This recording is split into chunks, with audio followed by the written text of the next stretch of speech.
오늘 산상수훈 시리즈 악과 싸우는 법이라는 제목으로 함께 하나님 말씀을 나누도록 하겠습니다. 저는 라이트하우스 서울숲을 담임하고 있는 임영규 목사입니다. 오늘 이렇게 또 너무 좋은 예배 장소를 허락해 주신 하나님께 감사하고, 또 여기가 지금 둘이 하나 교회입니다. 그래서 제가 공지사항에도 올렸지만 여기는 탈북자 사역을 하는 한국의 쉰들러 리스트라고 불리우는 우리 천기현 목사님께서 사역을 하시는 교회고 국제학교고 공동체인데, 어쨌든 좋은 관계가 되어서 저희가 예배 장소가 없는 걸 아시고 여기서 이제 예배 드려도 된다고 허락을 해주셔서 이렇게 한 번에 이렇게 쫙 다 같이 저희가 두 번에 나눠서 예배 드리는데 한 번에 이렇게 모이니까 저도 굉장히 마음이 이렇게 감격이 되네요. 그래서 어쨌든 우리에게 또 장소가 없을 때에 좋은 장소를 허락해 주신 주님께 감사드립니다. 자, 오늘 차를 타고 오면서도 그런 일이 있었는데, 저에게 이제 두 딸이 있습니다. 근데 저희 딸들뿐만이 아니라 모든 형제지간도 그렇고 모든 사람들이 아마 다 이런 분쟁들을 겪게 될 거예요. 뭐냐면 둘이서 두 딸이 8살, 5살짜리가 툭탁툭탁 놀다가 막둥이가 언니를 이렇게 툭 치는 거죠. 툭 때립니다. 그러면 언니가 아프죠. 몸도 아픈데 이제 마음이 상하는 거죠. 그러니까 너 나 때렸어? 그래서 이제 안가품으로 때릴 때 한 대 맞았는데 한 대 때리는 거를 별로 본 적이 없습니다. 한 대를 맞으면 대부분 두 대를 때립니다. 두 대를 때리면 동생이 하면서 나 언니가 두 대 때렸단 말이야. 그래서 그래 그럼 너 딱 두 대만 때려. 그러면 두 대만 때리는 일이 없습니다. 두 대를 맞으면 세 대를 때립니다. 이게 이제 친구들도 그렇고 형제지간도 그렇습니다. 처음에 한 대로 시작했는데 두 대로 안가품이 가면 두 대에 대해서 세 대로 안가품이 가고, 이렇게 지금 분노와 상처에 의해서 이 폭력이 지금 확장되고 확산되고 있는 것입니다. 뭔 말인지 아시겠죠? 우리 딸들만 그럽니까? 다 그렇습니다. 한 대, 두 대, 세 대, 네 대 이런 식으로 서로에 대한 상처와 폭력은 점점 확대 재생산되는 것입니다. 이게 관계 가운데 이렇습니다. 그렇기 때문에 인류의 법상 인간들이 가지고 있던 법 중에서 가장 오래된 법을 알려진 함무라비 법전에 있는 법, 모두들 이제 세계사 시간 때 배웠을 겁니다. 눈에는 눈, 이에는 이라는 법이 있습니다. 이건 구약 성경에도 있습니다. 눈에는 눈, 이에는 이. 이 법이 그냥 눈과 눈, 이와 이가 공정하다, 이게 기준이야, 이게 법이야 라는 말도 있지만, 이 법을 왜 세웠을까요? 처음에 눈 하나를 공격을 당한 사람이 상대에게 눈 두 개로 안가품을 했기 때문입니다. 이 하나가 상대로 해서 맞아서 이 하나가 실수로든 고의로든 맞아서 이가 빠지면 기분이 어떻습니까? 이 하나 빼면 안 풀립니다. 이 복수심이 이게 가라앉지가 않습니다. 하나가 이가 빠졌으면 상대방의 옥수수를 몽창 털어버려야 내가 이 복수심이라는 건 거기서 해소가 되는 겁니다. 그래서 영화 보면은 왜 테이큰 같은 영화 있죠? 제가 굉장히 애정하는 영화입니다. 리암 니슨의 테이큰. 내 딸을 잡아갔으니까 어떻게든 은밀하게 가서 딸만 구출해내는 게 아니죠. 상대를 싹쓸이 합니다. 그러니까 멸족한다고 해요. 상대를 다 죽입니다. 만나는 모든 인간을 다 죽여서 후련해진다. 그리고 내 딸까지 구해왔을 때 야 드디어 복수를 했어. 사실 우리가 피해자의 입장이고 주인공 입장으로 봤었을 때에 복수한다라고 생각하니까 후련하지만, 만약에 그 테이큰에서 리암 니슨에게 죽어나간 엑스트라라고 생각을 해보십시오. 그와 관련된 사람이라고 생각해보십시오. 이건 너무나 부당한 겁니다. 그죠? 그럼 거기에 복수의 테이큰이 서로 가운데 일어나면 거기는 만약에 어떤 나라일까요? 지옥일 것입니다. 무슨 말이냐면, 왜 이런 법, 눈에는 눈, 이에는 이라는 법이, 공정함이라는 법이 왜 필요할까요? 우리는 끊임없이 복수심과 안가품에 대해서 분노와 폭력을 키워나갈 수밖에 없는 연약한 인간이기 때문인 것입니다. 그래서 한 대만 맞으면 한 대만 때려야 한다는 공정함이 세상의 기준이라고 한다면, 오늘 예수 그리스도 하나님의 아들은 아주 이상한 이야기를 우리에게 요청하십니다. 무엇입니까? 자, 39절 말씀 같이, 38절 39절 말씀을 같이 읽겠습니다. 같이 읽겠습니다. 시작.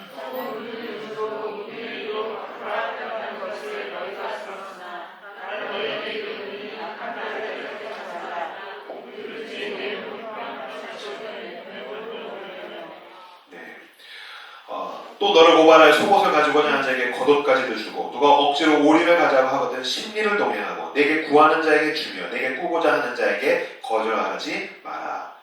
39절부터 42절까지를 제가 한마디로 요약하자면 호구가 되라. 주님께서 호구가 되라 라는 식으로 우리에게 얘기를 하십니다. 많이들 이 이야기 알고 계실 겁니다. 오른뺨을 맞으면 왼뺨을 돌려대라라는 말은 그냥 한 대 맞았으면 다른 데를 돌려대는 친절한 수준이 아닙니다.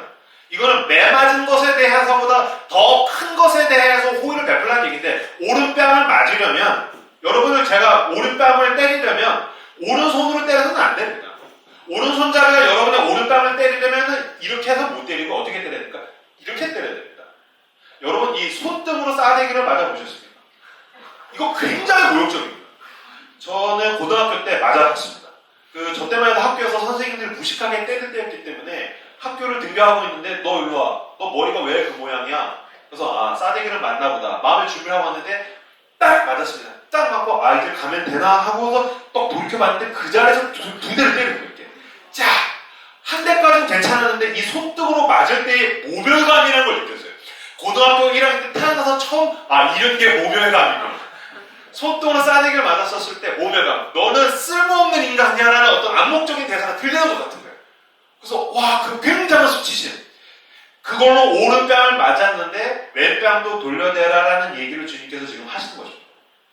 속옷을 달라라고 하는 것은 우리는 사실 겉옷과 속옷 순서인데 유대인 사회에서는 제가 예전에 바디메오 이야기할 때 그 거지에게서 겉옷이 얼마나 중요한가라는 이야기를 말씀드렸죠. 중동 지역에서 덥게는 더울 때는 막 영상 40도까지 갔다가 추울 때는 하루아침에 막 영하 20도까지 떨어지는 어마어마한 추위와 더위가 반복될 때 겉옷은 생존 수단입니다. 근데 그래서 속옷을 뺏어갈 수는 있어도 겉옷을 뺏어가는 건 그 사람을 죽이겠다는 뜻입니다. 그러니까 겉옷을 뺏어가는 건 넌 오늘 얼어 죽어야 돼 라는 뜻이라는 거죠. 그러니까 죽이지 않겠다라고 생각을 한다면 절도는 속옷까지만, 근데 강도는 겉옷까지도 요런 건데, 속옷을 달라는 자에게 겉옷을 줘야 한다. 오리를 가자고 하면 심리까지 가져야 된다라는 아주 말도 안 되는 이야기를 하시는 것입니다. 우리는 오른뺨을 맞으면 어떻게 됩니까? 상대의 아구창을 날려야 됩니다. 싸대기 맞았어? 그러면 아구창을 날려서 내 힘으로 안 되면 우리 동네 동석이 형, 마동석 형을 데리고 와서라도 내 앞에서 그놈의 이빨이 옥수수가 날아가는 걸 봐야 합니다. 누군가가 나한테 속옷을 달라는 느낌만 와도 우리는 어디든지, 소비자원이 됐든지 어디가 됐든지 고소와 고발, 노동청이 됐든지 난 싹 다 고발하겠다. 그래서 고소비를 날려야 우리가 속이 시원한 사람들입니다. 오리를 가자고 했었을 때 그 사람을 끌고서 가장 가까운 경찰서로 데리고 가야 되는 거죠. 근데 지금 주님께서는 거기다가 호의를 베풀어라, 친절함을 베풀어라, 사랑과 은혜를 베풀어라 라는 아주 말도 안 되는 이야기를 하십니다. 저는 여기에서 개인적으로 걸리는 게 많은 사람입니다. 저는 지금도 이 분노가 많고 제가 이렇게 제일 못 견디는 게 부당함입니다. 내가 부당한 걸 당하면 못 견디고 어떻게든 복수를 해줘야지 속이 시원한데, 저도 오늘 본문 말씀을 설교하는 게 이게 안 되는 인간으로서 너무나 마음이 쉽지 않습니다. 근데 여러분, 원리적으로는 이 말이 맞습니다. 뭐냐면 오른뺨을 맞았어요. 아구창을 날려야 우리가 속이 시원하지 않습니까? 근데 여러분, 내가 개인적, 이기적 영역에서의 정의는 내가 맞았었을 때 몇 배가 됐든지 안 갚으면 해주는 게 옳습니다. 근데 여러분, 어떤 세상적 관점을 보십시오. 하나님, 조물주적 차원에서 보세요. 인간 관계를 전체를 다스리는 지배적, 나라적 관점에서 보세요. 한 대 맞았는데 2배로 갚아주면 작은 악이 2배, 3배로 이렇게 배로 늘어난 것입니다. 아까 제가 말씀드렸죠. 막둥이가 언니를 때렸어요. 악이 하나로 시작했습니다. 큰 애가 2대를 때렸어요. 지금 3배로 악이 늘어난 것입니다. 근데 동생이 또 거기에다가 더 때렸어요. 그러면 악이 늘어나면서 이 집안의 시끄러움도 늘어나는 것입니다. 마찬가지입니다. 누군가가 내 오른뺨을 때리든지, 내 속옷을 달라고 한다든지, 나에게 있는 어떤 오리를 가자고 한다든지, 나에게 어떤 악을 요구하고 악을 자행할 때에 우리는 동일하게, 아니 몇 배로 악을 안 갚음하려고 할 때에 이 땅은 악이 점점 늘어나고 있는 것입니다. 그래서 대한민국이 분노사회가 되는 것입니다. 내가 돈이 없어서 그런가 보다, 내가 힘이 약해서 그런가 보다, 내가 뒤지지 않기 위해서는 내가 몇 배로 안 갚음할 수 있는 힘을 가져야겠어. 이 힘을 가지고 악에 대항해서 더 큰 악으로 복수에 복수를 낳다가 보니까 이 사회가 분노사회가 되고, 그렇게 악이 가득한 나라는 어떤 나라라고 부를 수 있을까요? 그 나라는 지옥이라고 부를 수 있겠죠. 그래서 이 나라의 별명이 해교선인 거죠. 지금 주님께서는 아까 여러분 읽었던 말씀 39절 말씀 다시 한번 읽어볼까요? 39절 말씀 같이 읽겠습니다. 읽겠습니다. 시작. 나는 너희에게 이르노니 악한 자를 대적하지 말라. 누구든지 내 오늘 평강을 주거든. 아멘. 나는 너희에게 이르노니 악한 자를 대적하지 말라. 악한 자를 대적하지 말라. 여기서 악한 자를 대적하지 말라는 것은 뭐냐면 우리는 복수라고 했을 때 악당을 해치우는 것만 생각해요. 악당을 해치우려다가 내가 악당이 될 수 있다는 생각은 안 하는 거예요. 그러니까 지금 주님은 그 말씀을 하시는 거예요. 근본적인 세상에 존재하는 악을 없애야 한다. 하나님의 의, 아까 제가 말씀드렸죠. 누누이 이 설교 시리즈를 할 때에 5장 20절에 있는 너희들은 서기관과 바리새인보다 더 나은 의, 하나님의 의라고 했을 때 의라는 개념은 무엇입니까? 악의 소멸, 악의 부재, 악을 없애야 한다. 하나님의 나라는 악이 없어야 하는데 우리가 악에 대해서 더 큰 악으로 응징하고 더 큰 악을 소유하기 위해서 우리는 몸부림쳐서 성공하고 더 높아지고 힘을 얻어서 계속해서 악에 대해서 악으로 복수하다가 보면은 이 땅이 지옥이 된다. 너희들은 악당을 없애려고 하지 말고 뭐부터 없애야 된다? 악당으로부터 내 안에 온 악을 없애야 한다.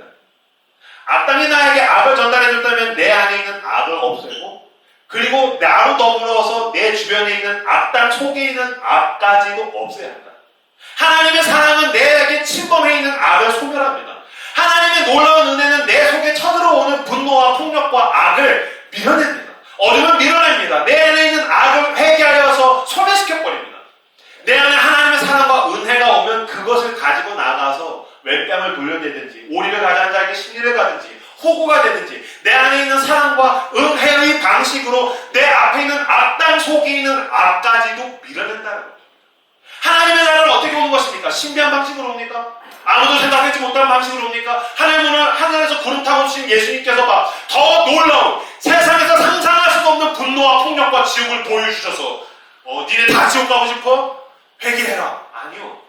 하나님의 사람 속에 있는 사랑과 은혜, 누군가가 그 놀라운 사랑과 은혜에 감격해서 분노와 폭력과 악이 왔을 때 사랑으로 대응하고 친절로, 환대로, 은혜로 대응해서 그 사람 속에 있는 악을 소멸시켜버리더라.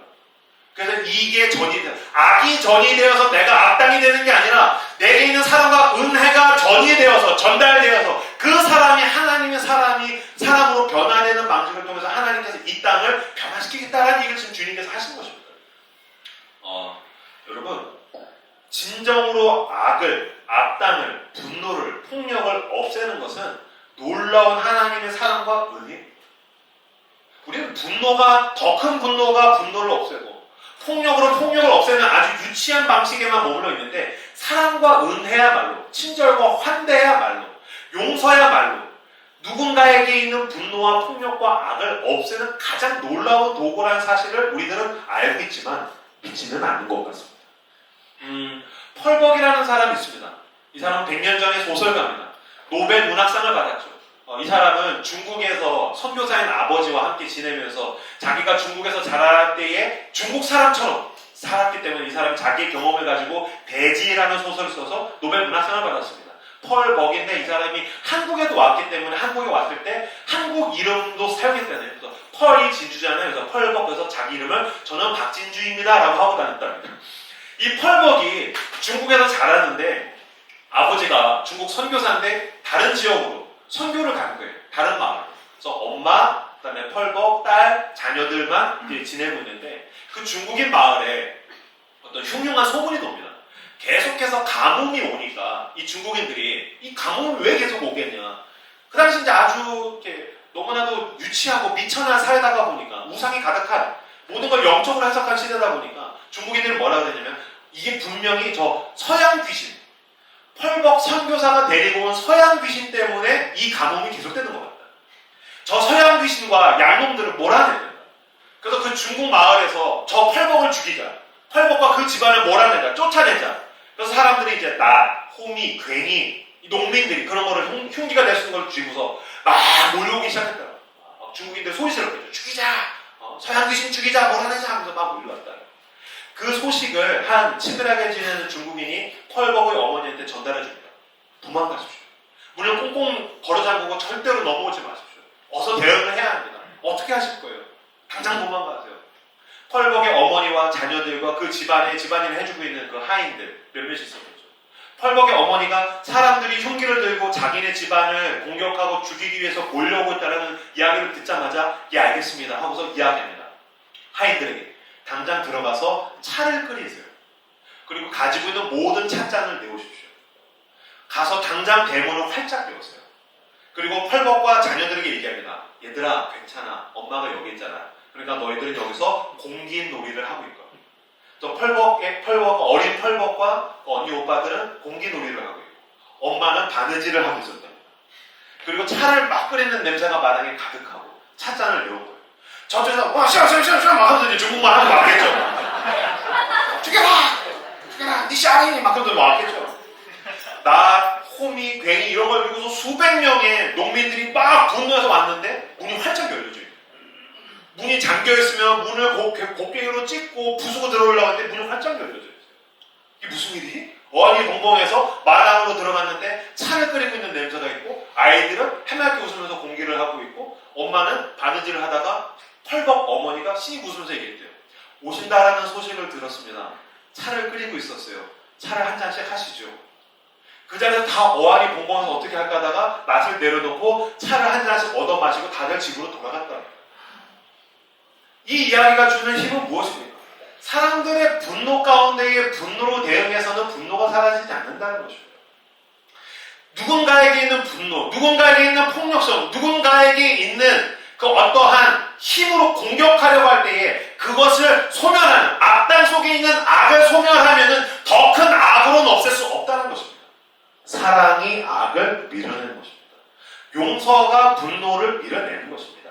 빛이 어둠을 쫓아내듯이 주님이 우리 같은 죄인에게 주신 그 사랑과 용서와 은혜가 누군가에게 있는 분노와 폭력과 공격성을 밀어내고 도닥여준다는 것입니다. 우리가 다 그렇게 주님 앞에서 변화받은 사람들입니다. 넬슨 만델라를 알고 있습니다. 우리는 마틴 루터 킹을 알고 있습니다. 우리들은 간디를 알고 있습니다. 온 세상을 변화시킨 위대한 사람만이 사람으로 비폭력으로 세상에 있는 분노를 잠재운 사람이 아닙니다. 우리는 그리스도인으로서 이 자리에 모였습니다. 우리가 어떻게 그리스도인으로 함께 예배드리고 은혜 받고 함께 하나님 앞에 모일 수 있게 된 것입니까? 로마서 5장 8절을 찾아볼까요? 여기 끈으로 대시고요. 로마서 5장 8절 말씀 5장 8절에서 11절까지 같이 읽겠습니다. 로마서 5장 8절에서 11절까지 로마서 5장 8절에서 11절 같이 읽겠습니다. 시작. 우리가 아직 죄인 되었을 때에 그리스도께서 우리를 위하여 죽으심으로 하나님께서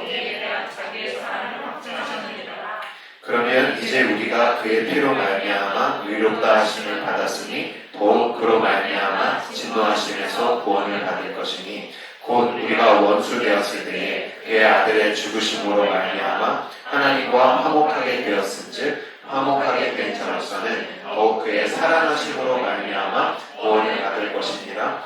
그뿐 아니라 이제 우리로 화목하게 하신 우리 주 예수 그리스도로 말미암아 하나님 안에서 또한 즐거워하느니라.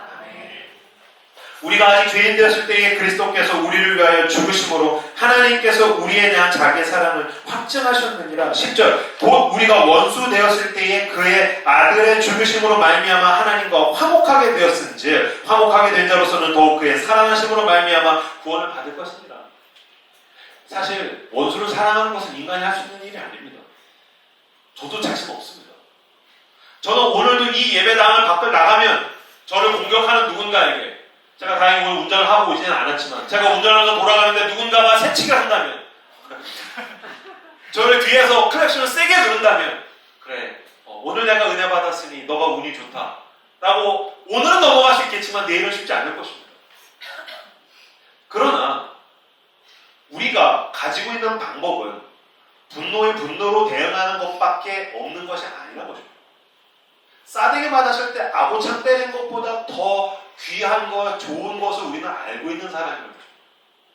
싸대기 맞았을 때 죄인이라서 나는 아고창을 때릴 수도 있고 때리고 싶을 때가 대부분이지만 나는 무엇으로 구원을 얻었는가? 내가 원수였을 때에 예수 그리스도께서 원수였던 이명규의 아구창을 때려서 복종시키지 않으셨다. 나 같은 죄인을 위해서 십자가에서 죽으시고도 나에게 오셔서 나를 사랑한다고 끌어안아주셔서 이 죄인 속에 있는 그 신랑 같은 십자가를 심어주시고 이 죄인 속에 있는 십자가를 바라보심으로써 형규야, 넌 십자가의 사람이야. 난 너에게 소망을 품고 있어. 난 너에게 기대하고 있어. 나는 너를 공격하지 않을 거야. 난 너를 가해하지 않을 거야. 난 너에게 분노로 대응하지 않을 거야. 하나님께서, 예수 그리스도께서 내 안에 십자가를 심어주시고 그 십자가를 바라보심으로써 이 죄인을 해방하셨다는 거죠. 예수의 시선은 늘 이명규 안에 있는 십자가에 있습니다. 예수 그리스도의 시선은 늘 이명규 안에 있는 그 작은 신랑 같은 그 소망 대신 십자가를 주님은 늘 바라보십니다. 내가 예수 그리스도의 십자가로 원수 됐을 때 죽어준 그 십자가로 내가 널 구원했어. 난 그걸 보고 있어. 넌 그거로 변화되었어. 너에게 있는 작은 일, 우리 안에서 작은 일을 시작하신 이가 예수 그리스도의 날까지 완성하실 줄을 이룰 줄로 믿음, 우리가 그 믿음으로 나간다고 했을 때 주님은 우리 안에 거기다가 시선을 두는 것입니다. 괜찮아, 너 넘어졌지? 아니야, 난 너에게 소망을 품고 있어. 예수의 시선은 죄에 올가매어져 있는 나를 해방합니다. 은율이가 가끔씩 울면서 와서 잘못하고서 아빠 잘못했어요.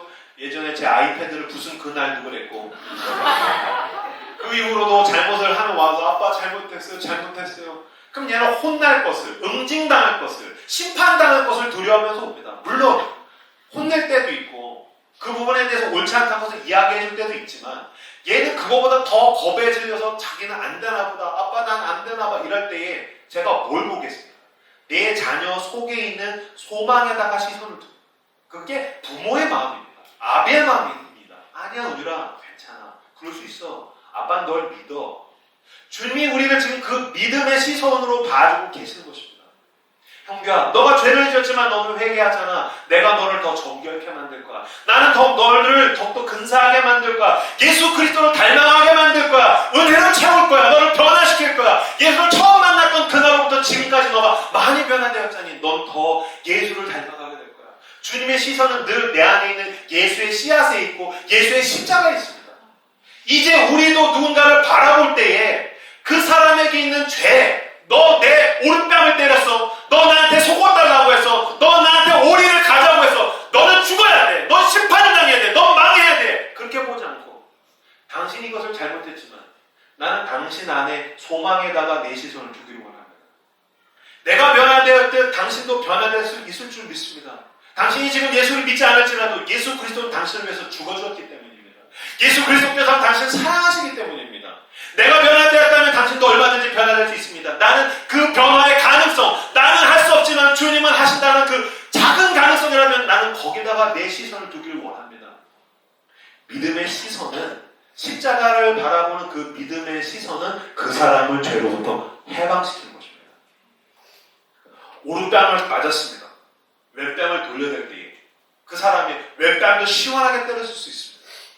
근데 내가 씩 웃어줄 때에 그 사람은 세상에서는 이해되지 않는 어떤 신비한 무언가 앞에서 압도되게 될 것입니다. 내가 수많은 사람의 오른뺨을 갈게 됐는데 당신 같은 사람을 처음 봤어. 당신 뭐야? 제 얘기를 해드릴까요? 오리를 가자고 했는데 심리를 동행합니다. 오리를 갔으니까 됐어, 꺼져. 아니요, 저는 오리를 더 가줄 수 있습니다. 아, 당신이 왜 오리를 더 가주는 거야? 가다가 제 얘기를 들려드릴까요? 속옷을 달라는 자에게 겉옷을 벗겨주고, 당신 그러면 죽는 거 아니야? 망하는 거 아니야? 제가 오늘 어쩌다가 보니까 은혜를 받았거든요. 저도 늘 그런 사람은 아니에요. 근데 제가 은혜를 받았거든요. 제가 은혜를 받은 이야기를 들려드릴까요? 이게 늘 되지는 않겠지만 어느 순간인가 성령께서 나에게 충만하게 임하셔서 은혜가 꼭대기까지 차서, 아, 내가 주님과 원수였는데 주님이 날 사랑하셔서 변화시키셨지. 아, 내 믿음의 선배 중에 이 은혜로 인해서 변화된 사람 중에는 예수님을 흉내낸 사람들이 있었지. 마틴 루터킹이 그랬고, 놀라운 하나님의 선교사들이 그랬고, 내가 알고 있는 근사한 믿음의 사람들이 그래서 이 땅에 복음이 전달되고 하나님의 나라가 왔지. 내가 복음을 말로만 하는 사람이 아니라 나도 한번 미친 척하고 오른뺨 맞으면 왼뺨을 돌려내고 보고 싶다. 오늘이 그런 날인가 보다. 아, 내가 오늘 하루 한 편을 하다가 보니까, 아, 내가 오늘 은혜 받았어. 내일부터 하루 한 편이 시작됩니다. 내가 오늘 하루 한 편을 하다가 보니까, 아, 은혜가 내가 한번 이거 흉내나 한번 내봐야겠다. 그래서 하나하나 하다가 보니까 그 사람이 봐준 믿음의 시선이 누군가를 해방하고, 그 사람이 내가 말로만 떠들어내는 복음이 아니라 삶으로, 손해로, 희생으로 전달한 복음 때문에 감화되고, 성령의 나로부터 그 사람에게 전이 되고, 하나님의 나라가 나로 인해서 넓어지는 그런 놀라운 삶을 살아나가시는 여러분들 다 되시기를 주님의 이름으로 축복합니다. 그래서 헬무트 틸리케라는 독일에 있는 신학자는 이렇게 얘기했습니다. 원수를 사랑하는 것은 선물이다. 이건 인간의 의지나 극기나 노력으로 되는 것만은 아니라는 거예요. 원수를 사랑하는 것은 선물이다. 은혜의 선물이 내게 새로운 눈을 가져다 주었고, 그 눈으로 나도 사람들 속에서 하나님의 형상을 볼 수 있다. 얼마나 큰 사랑일까. 원수를 사랑하는 것은 선물이다. 나는 할 수 없는데 내가 예수 그리스도를 만난 이후, 내가 주님의 놀라운 은혜를 받고 나니까, 그 구원을 얻고 나니까 은혜의 선물이 내게 새로운 눈을 가져다 줬고, 오른뺨을 때리는 사람의 그 영혼 속에 있는 가련함, 그 사람이 그렇게 살 수밖에 없었던 어떤 인생의 스토리, 저 사람이 복음을 몰라서, 저 사람이 인생 가운데 놀라운 은혜를 몰라서, 사랑받은 게 부족되어서, 뭔가 결핍되어서 그렇구나, 뭔가를 바라볼 수 있는 새로운 눈을 나에게 가져다 줬고, 그 눈으로 나도 사람들 속에서 하나님의 형상을 볼 수 있다. 하나님의 형상을 보면 그때부터 내가 오른뺨 맞을 왼뺨을 돌려대고, 오리 심리, 속옷과 겉옷, 이 놀라운 예수님을 닮은 일들이, 예수님을 흉내내는 일들이 나타날 때에 우리를 통해서 놀라운 기적의 이야기가 일어날 줄로 믿습니다. 그것을 꿈꾸시기를 바랍니다. 세상에서 수많은 성공담과, 누가 주식을 했는데 2배로 올랐다더라, 누가 땅을 샀는데 갭투자로 건물을, 아파트를 80채를 얻었다더라. 우리는 세속적인 욕망의 영웅담에 대해서 너무나도 막 열광하면서, 나도 이런 일이 좀 있었으면 좋겠어. 어차피 그거 여러분 우리에게 불가능합니다. 그런 일은 우리에게 불가능합니다. 우리는 그런 불가능성을 향해서는 막 열망하면서, 속옷을 달라는 사람에게 겉옷을 준 이야기는 왜 욕심내지 않을까요? 오른뺨을 맞은 사람은 왼뺨을 돌리는 이야기는 왜 욕심내지 않을까요? 마틴 루터 킹과 간디 이야기에 대해서는, 넬슨 만델라에 대한 이야기에 대해서 왜 우리가 욕심내지 않을까요? 진정 오늘 주님께서 우리에게 이야기하신 그 은혜의 선물, 원수를 사랑한 그 이야기, 2000년 전에 하나님의 아들이 오셔서 원수를 사랑하셨던 이야기. 저는 24살에 회심했습니다. 24살 가운데 원수였던 이명규의 인상에 치고 들어와서 나 같은 왼수를 사랑하신 그분의 이야기. 그 이야기를 욕심내고 열망하시면서 추구하셔서 조금이라도 흉내내시는 여러분들 나누시기를 주님의 이름으로 축복합니다. 제러드 맥케나라는 사람의 이야기가 있습니다. 제가 이번 주에 이 설교를 준비하다가 이 이야기를 읽고서 얼마나 마음이 감동이 되고, 주님 저한테도 이런 일들이 일어나게 해주세요. 저는 늘 걱정되는 게, 꼭 이런 기도에 주님이 놀랍게 응답을 하셔서, 주님 내가 원수를 사랑하게 해주시면, 기다렸다는데 지금 왼수 같은 놈들이 등장을 해서, 그렇죠? 이따 여러분 기도할 때 조심하시길 바랍니다. 제러드 맥케나라는 사람은 당시에는 20살이었다고 합니다. 대학교 1학년 때 미술학도였던 이 제러드는 학기를 마치고 기차를 타고 다시 본가 집으로, 부모님 집으로 돌아오고 있었습니다. 그는 그 오스트레일리아, 호주 사람이었죠. 쭉 돌아오는 가운데에 그는 기차에서 그리스도인이었기 때문에 마틴 루터 킹에 대한 책을 읽었다는 거예요. 당시에 흑인들이 어떤 폭력과 차별을 당했는데, 그 당시에 그 말콤 X는 이슬람을 중심으로 해서 폭력으로 대응해야 된다라고 얘기했고, 마틴 루터 킹은 사랑으로, 비폭력으로, 그렇게 우리가 하나 되지 않고서는 절대로 우리가 이 미국에서 함께 살아갈 수 없다. 그 마틴 루터 킹에 대한 책을 막 읽으면서 이 제러드가, 청년이 막 마음에 감동을 했다는 거예요. 그래서 이 청년은 하지 말았어야 할 기도를 합니다. 주님, 나도 마틴 루터 킹처럼 누군가를, 원수를 사랑할 수 있게 해주십시오. 기차에서 막 기도를 하면서 그 책을 읽고서 그는 계속해서 그 부분에 대해서 묵상을 하고 생각하고, 어떻게 그럴 수 있을까? 나도 이런 멋있는 삶을 살고 싶어. 기차에서 내려서 어두운 그 지하철 역사를 내려오고 골목을 하면서 그는 여전히 마틴 루터 킹과 그리스도인의 삶과, 나도 이런 멋있는 삶을, 행동을 한번 해보고 싶어라는 생각을 하면서 막 걸어가고 있는데, 어두운 골목에서, 가로등 속에서 저쪽에서 웬 덩치가 큰 한 남성이 추리닝을 입고서 왔다. 저쪽에서 뭐라고 중얼중얼 거렸는데 이 제러드는 골몰했기 때문에 듣지 못했어요. 가까이 갔더니 그 덩치 큰 남자가 어깨를 팍 잡고서 한 손으로는 커다란 주먹을 이 제러드 앞에다가 내세우면서 분명하게 얘기했다는 거예요. 소리 지르듯이. 너가 가진 모든 돈을 내놔. 그제서 이제 현타가 왔어요. 정신을 차렸어요. 아, 이게 뭐지? 너가 가진 모든 돈을 내놔.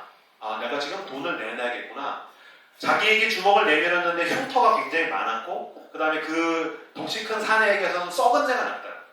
아, 이 사람이 지금 강도구나. 나에게 돈을 달라고 하는구나. 그래서 지갑을 꺼내서 돈을 줘야겠다라고 해서 지갑을 꺼내서 돈을 꺼냈는데 우리나라 돈으로 한 10,000원 정도 밖에 없었다는 거야. 한 10불 정도겠죠. 그래서 이 돈을 줘야겠다. 근데 그 짧은 찰나에 돈을 내놔.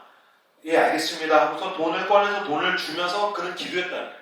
하나님, 제가 지금 이 사람한테 어떻게 하기를 원하세요? 주님, 이 사람이 나에게 위협을 하고 가해를 하고 나의 돈을 빼앗으려고 하는데 주님, 제가 지금 어떻게 하기를 원하세요? 돈을 꺼내서 돈을 줬어요. 그 덩치 큰 남자가 그 돈을 받죠.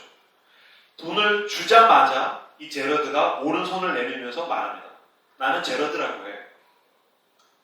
돈을 내밀고 나서 오른손을 내밀면서 나는 제러드라고 해. 그랬더니 그 앞에 있는 덩치 큰 남자가 깜짝 놀라가지고서 입이 떡 벌어진 상태에서 자기도 뭐라고 할 줄 몰라가지고 그 손을 덥석 잡았다는 거예요. 덥석 잡고서 제임스. 그랬더니 아니, 난 제임스가 아니고 제러드야. 그랬더니 이 덩치 큰 사내가 내 이름이 제임스야. 그래서 그들은 통성명을 하고 돈을 뺏은 자와 빼앗긴 자가 벽에 기대서 서로 이야기를 나누기 시작합니다. 어떤 삶을 살았는지. 난 제러드야. 난 미술학교가 돈이 없어. 돈 얼마 못 줘서 미안해. 내 가방에는 이런 거 그림 그리는 거밖에 없어. 얘기를 쭉 하는데 알고 보니까 제임스는 자기보다 2살이 더 많았고 그는 마약 중독자였고 그는 집에 마약 중독 그 프로그램 거의 마칠 즈음에 집에 돌아갔는데 또다시 자기에게 그 폭력을 행하는 부모로부터 쫓겨나서 다시 마약을 하고 술에 취해가지고서 그래서 어울려서는 안 되는 사람들 속에서 같이 어울려서 강도를 하고 절도하면서 살고 있었다는 거예요. 나 이거 벗어나고 싶다. 그런 얘기들 이제 쭉 서로 하고 있었다는 거예요. 한참 이야기를 하면서 제러드가 이 사람을 내 집으로 데리고 가야겠다. 어차피 이제 샤워할 데도 없고 그럴 테니까 왠지 이게 뭔가 인연이 아니겠어? 하나님 원하시는 일을 해야겠어 라는 생각을 막 하고 있는데 저쪽에서 웬 한 여인이 막 달려오면서 가방을 하나를 들고서 막 달려오는데 딱 보니까 왠지 가방을 훔쳐서 쫓기는 것 같은 느낌이었다. 막 달려오면서 자기 제러드와 제임스를 발견하더니 그 제임스한테 제임스! 어서 도망가야 돼! 라고 얘기를 했다는 거야. 이 여인이 가방 훔치면서 도망가면서. 제임스 도망가야 돼! 그들이 쫓아오고 있어. 그래서 제임스도 다급하게 일어나서 도망가려고 하는데 제러드가 그냥 보내면 안 되겠다라는 생각을 했는지 뭘 줄까 하다가 자기 가방에서 자기가 늘 읽고 있는 작은 신약 성경을 건네줬다는 거야. 여기 내 연락처가 있어. 이게 뭐야? 성경책이야. 신약 성경이야. 신약 성경을 건넸더니 방금 전까지 제임스와 제러드가 다정하게 얘기를 하고 있었는데 제임스의 표정이 다시 처음에 돈을 뺏을 때처럼 무섭게 변하면서 주먹을 자기 앞에다가 내밀고 얘기했다는 거예요. 나는 여기에 어떤 내용이 들어있는지 잘 알고 있어. 읽지 않아도 잘 알고 있어. 나 같은 사람은 지옥에 갈 거라는 거지. 그랬더니 제러드가 얘기합니다. 맞아. 너와 내가 지옥에 갈 수밖에 없어서 예수님이 오신 이야기가 여기에 적혀져 있어. 꼭 읽었으면 좋겠어. 이 유치하고 단순한 교리에 대해서 교리를 전했을 때 이 제임스가 울기 시작합니다. 책에는 이렇게 나와 있어요. 그리고 이어서 벌어진 일은 내 생각으로는 내 인생에서 가장 기묘한 경험 중 하나다. 바로 방금 전 당장이라도 나를 때리려 했던 이 덩치 큰 친구가 울기 시작했다. 영화 속에 나오는 눈물 한 방울 찔끔 흘리는 울음이 아니다. 그는 울음을 터뜨렸다. 마치 어린아이처럼 말이다. 그의 분노 안에 흉터투성이 팔에 그의 어려운 환경 속에 선명하게 새겨져 있던 그의 고통이 그를 향한 하나님의 사랑에 관한 소식을 만나자 갑자기 수문이 열리듯 터져나오게 된다. 그 짧은 찰나 제임스가 펑펑 울기 시작합니다. 성령께서 그의 마음을 만지신 거죠. 그리고 나서 도망가야 되니까 그는 성경을 들고 막 도망가다가 다시 고개를 돌려서 제러드한테 성경을 흔들었다는 거예요. 읽겠다 뭐 그런 뜻이겠죠.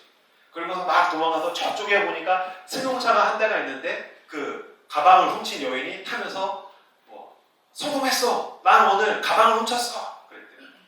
그리고서 이제 제임스가 타야 되잖아요. 제임스가 타면서 나는 성경을 훔쳤어. 난 성경을 훔쳤어. 그리고서 탔다는 거예요.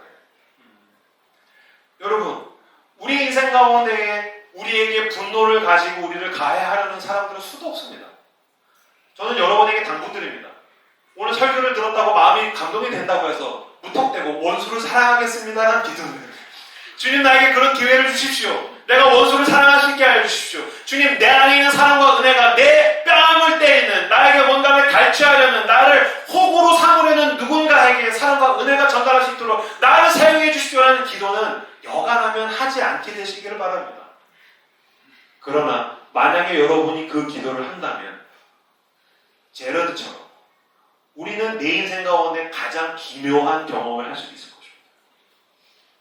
내 앞에 있는 원수가 친구가 되는 경험, 내 앞에 있는 악을 주체하지 못해서 어쩔 줄 몰랐던 사람이 마치 사육사가 사자를 잠재우듯이 하나님의 사랑이 그의 인생을 뒤집는 경험, 내게 있는 내가 말로 전하는 복음이 아니라 내 삶을 송두리째 뒤흔드는 복음을 통하여서 누군가의 삶이 뒤흔들리는 그 복음에 대한 놀라운 충격을 경험하게 될 수도 있을 것입니다. 저는 이게 욕심납니다. 저는 이게 너무나도 욕심납니다. 이것을 욕심내서 내 삶 가운데 늘 그렇지 못할지라도 은혜가 충만할 때 되고 와 주님 내가 이게 됐어요. 다음날은 안 됐는데 또 회개하고 기도하다가 보니까 그 하루 건너서 또 되고 되는 것들을 기대하면서 한 걸음씩 사랑과 용서와 은혜로 분노와 폭력과 악을 소멸하며 나가시는 선으로 악을 이기시는 예수님을 닮은 저와 여러분들 다 되시기를 주님의 이름으로 축복합니다.